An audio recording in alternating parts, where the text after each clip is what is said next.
Eleanor specializes in helping people who are caring for aging, frail parents, and chronically ill family members. Eleanor offers individual and group coaching as a social worker and grief specialist, helping people process the losses stemming from their adverse circumstances so they can move forward being the best they can be. Throughout her career, Eleanor has had accomplishments of achievement and downfalls, including burnout. One of the accomplishments she is proud of is the innovative model she developed to fill a gap in practice with dementia caregivers. To fill you in on Eleanor's entrepreneurial journey and what has kept her on her path, here is Eleanor Silverberg. Thank you.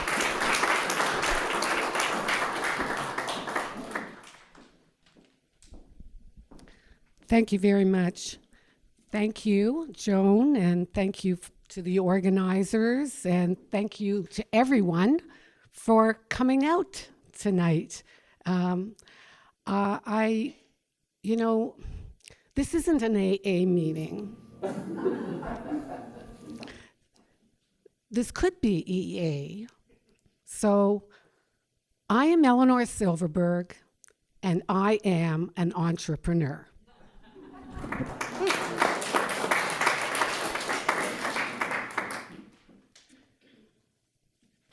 There's many stories that I could tell you about my path, my journey into entrepreneurship. I could tell you about the community outreach that I did as a social worker in dementia care. I could tell you about how I went back to school as a mature student while I was a stay-at-home mom for so many years. But I think the story that I'm going to tell you, because we do have limited time, is the story about my passion and what really inspired me to go into becoming an entrepreneur and becoming self-employed. And that was the creation and development of my model, the 3A approach: acknowledge, assess, assist. So I think I'm going to start the story. Okay, where does it start?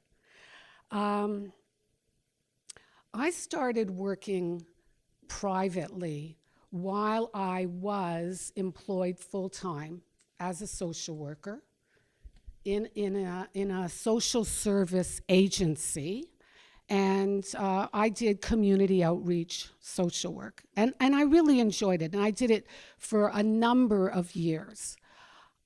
I had my own personal experience that I could draw from as well, because I was a family caregiver for both my parents, who have since deceased.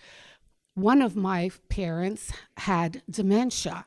So I really knew dementia personally, not only personally, but I learned about it while I was working in dementia care, working with the caregivers, family caregivers. So I really got firsthand education from my mentors at the agency, who were very good leaders, as well as learning from the family caregivers as well.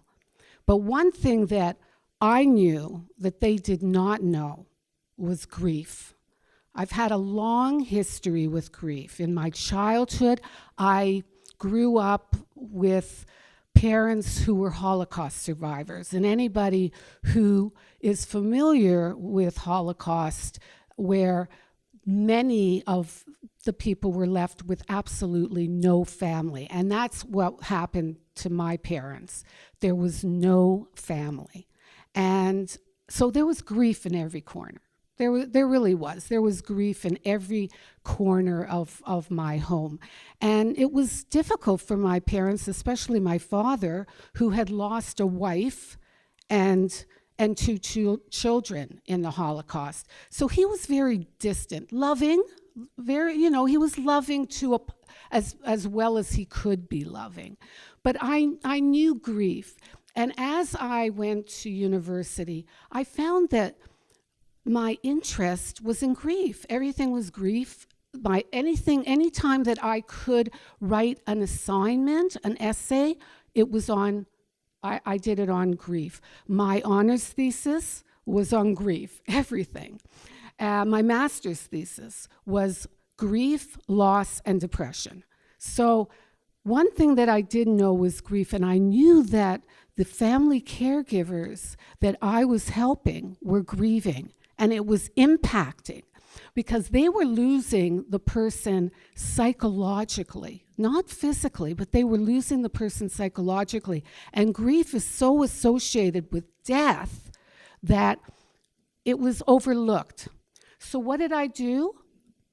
I wanted to fill the gap. So I wrote an article. I did get in contact with Kenneth Doka, who is the senior, he's the senior consultant for the Hospice Foundation of America. I didn't really know that then, but he was the editor of a journal that I could get published in. And I cited him a lot in my article, which was a good move, and it got published in the article, in his journal, the Omega Journal of Death and Dying. So it got some credibility amongst my peers, and I presented it at conferences. I presented it at Alzheimer's International. I presented it at several prominent conferences. So it got known. In the dementia field, it did get, and it still is known and cited and whatever. But I wanted more. I did want more. I wanted to bring it out to everybody. I did not want this model to gather dust in an academic library. I wanted it to be known and used.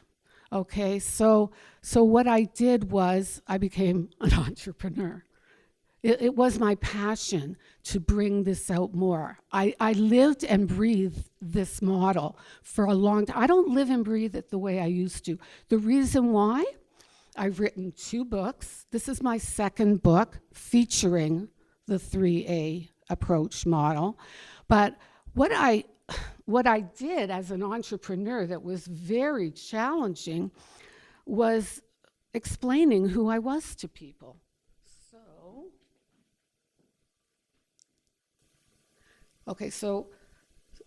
So who am I? Like, I myself, when I first started, I had to get a coach. I had to learn about entrepreneurship because I was coming from academia and healthcare. I mean, entrepreneurship was very new to me.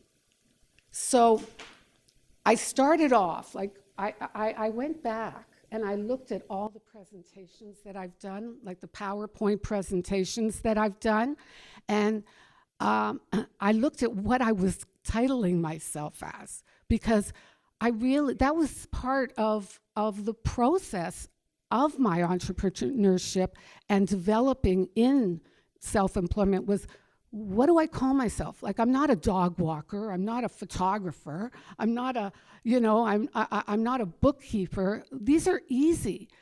How do I label myself?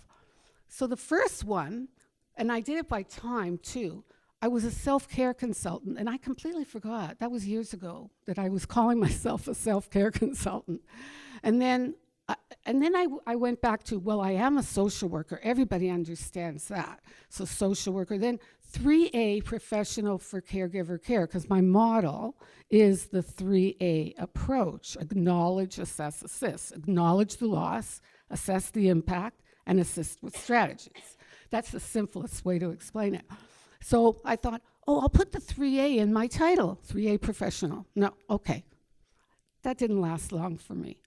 Then social worker, situational loss facilitator. That's what I used when I presented at the Alzheimer's International conference.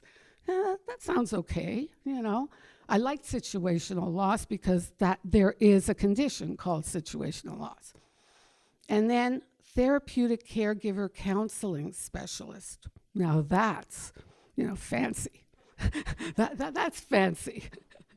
Okay, now it's 2015, and I did the Leading Edge seminar, which to me was really, I knew of the company Leading Edge, and they had me do a seminar for professionals, and I identified myself as a social worker and self-development coach. Well, I like that, and that's still what I am. I'm a self-development coach. I help people to be the best that they can be, and I use the 3A approach. Well, now it's called the 3A selfie coping tool. So I've really become an entrepreneur, eh?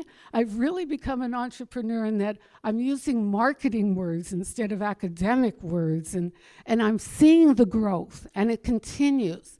And then just in 2016, when I wrote my second book, which I think I showed you already, Keeping It Together, How to Cope as a Family Caregiver Without Losing Your Sanity. You see, I'm using the marketing, right? Okay, so I changed a little bit my title. I'm still a self-development coach, but the self-development coach is in my company name, Jade Self Development Coaching. And that's for another day, the story of Jade, because I could tell you a whole story about Jade, because nothing's simple with me. Okay, so that's my company name, Jade Self Development Coaching. Okay, and I'm a social worker, and I'm a grief specialist for non-death losses, meaning all different kinds of loss. And I still specialize in working with family caregivers, because that really is where my passion is. Okay, next. Okay, that's back. Oops. I don't know why that's so dark. Can you see that? But anyways, what are the things that I think an entrepreneur, the ingredients, what an entrepreneur needs is, like everybody else said, passion. You really have to love what you're doing. And so that's one thing. Support.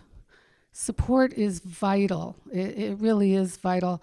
I can't say enough about getting connected with a network. I'm connected with connecting the community, and there, if you put up your hands, all the people that are connected with connecting the community here, I mean, really, it's like half the room. It's an amazing network, and if you can get involved with an amazing, supportive network, it is so, so helpful. But even your friends, your family, find out where your support is, because it's the support that helps you grow. I'm looking at people here who are very supportive, and it makes me feel good. And so supports are really important, and staying away from those that are not supportive. Those that are not supportive, for whatever reason, don't judge them, just stay away from them. Perseverance, being determined and believing in yourself. And you might not see the quote, but my father-in-law said this a long time ago, and he was an entrepreneur, and he said, business is like riding a bicycle. To keep your balance, you must keep pedaling. That's what I heard from him. And when I saw this, I thought, I really have to have it in my presentation. So being an entrepreneur is like that.